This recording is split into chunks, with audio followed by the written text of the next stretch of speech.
Hey everyone, I'm Eric from Lonesome Reader, and today I just want to highlight some of my favorite reads from 2018 so far. These books have delighted and moved and shaken me.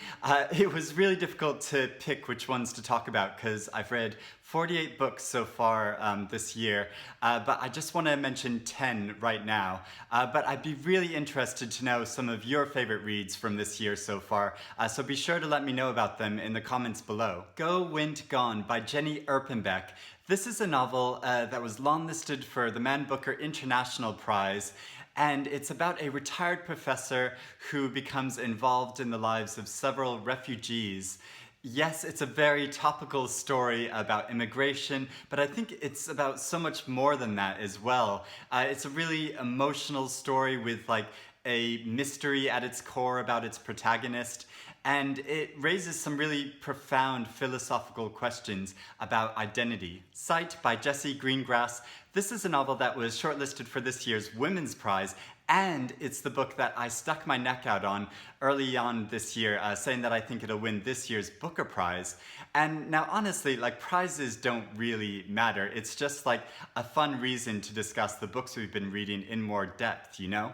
And it's been particularly interesting hearing people's reactions to this book. There's been a lot of disagreements about it, and I really understand that because it's like a very particular kind of introspective novel that won't be for everyone. But personally, I loved it for the way it like shows the transition in identity from a child to a parent, and the real artful way that it blends nonfiction with the pressing ontological issues that its protagonist is facing. Crudo by Olivia Laing. And if you've read Laing's like extremely moving nonfiction before, you'll know she has a really interesting way of speaking about historical figures in a way that's both like personal and really intelligent. And so Crudo is her debut novel, and she combines in it her real passion for the writer Kathy Acker with her preoccupations about modern life. The more I think about this novel, the more it affects me. It speaks so meaningfully about this crisis we feel inhabiting our bodies and minds in this chaotic world with global politics that are increasingly bleak and the challenges of wrestling with our own egos every day. Tell Me How It Ends by Valeria Luiselli. Speaking of politics, I can't think of another book that has proven so relevant to the recent emergency that Americans have faced concerning illegal immigrants and refugees being forcibly separated from their children. Luiselli talks about her experiences speaking to asylum seekers who are children, and she talks about their concerns and the crisis that they face in such an enlightening way. When I first read this book a few months ago, I said that I thought it should be read by every school in America, but I also think it should be read by every adult in America as well. The Sealwoman's Gift by Sally Magnusson. This historical novel was based on the true story of how a group of Icelandic villagers were kidnapped and enslaved by Barbary pirates in the year 1627.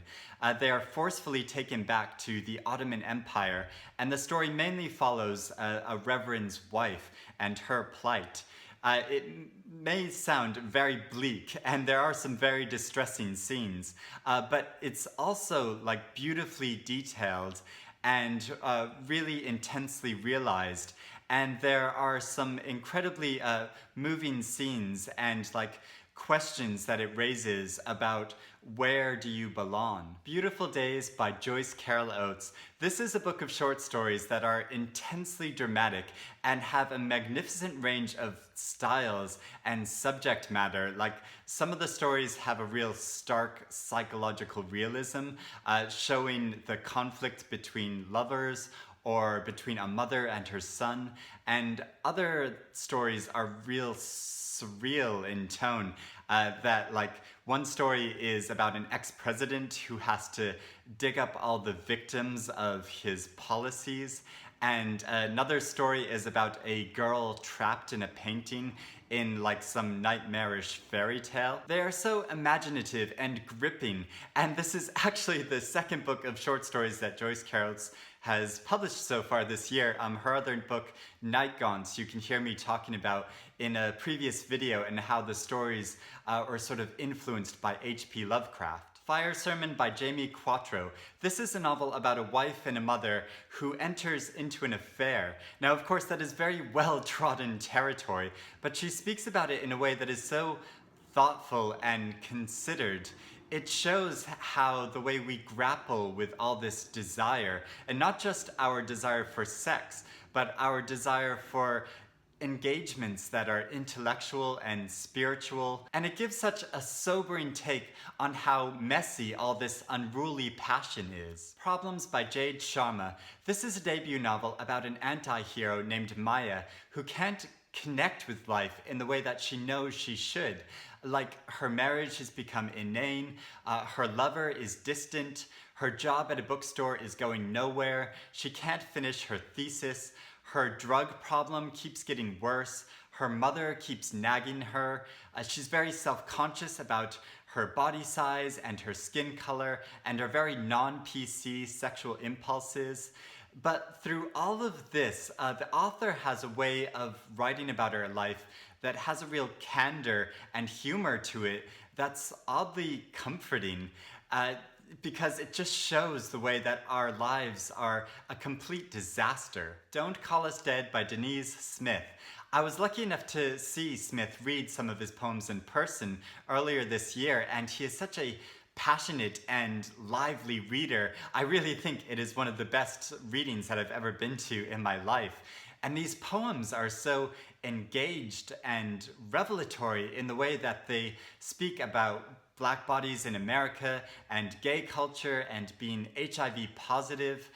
They are politically aware and really playful and sexy. And even if you're not someone that normally reads poetry, I think anyone can engage with like how relevant and meaningful these poems are. And finally, not a new book, but a classic, Mary Shelley's Frankenstein.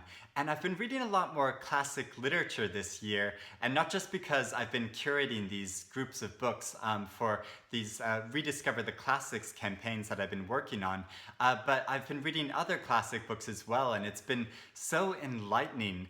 And it's particularly interesting reading Frankenstein for the first time. It's such a wonderful experience, and it's appropriate because in 2018 it's been 200 years since it was first published. And this novel really wasn't what I expected it would be. It's much more darker and psychological and philosophical than I expected. It's really a joy. So if you want to try reading it for yourself, I'll put a link to the campaign that I curated in the description below, where you can get a free e-copy of the book. And I'll also put links in the description to all of my full reviews of all the books that I've just talked about, if you want to know more of my thoughts about them. But let me know in the comments if you've read any of these books and what you think about them. And also let me know about all the good books that you've been reading so far this year. I really want to get some recommendations of what I've been missing out on. So please comment below. So I hope your year has been going well, and I look forward to chatting with you more about books. Happy reading, everyone.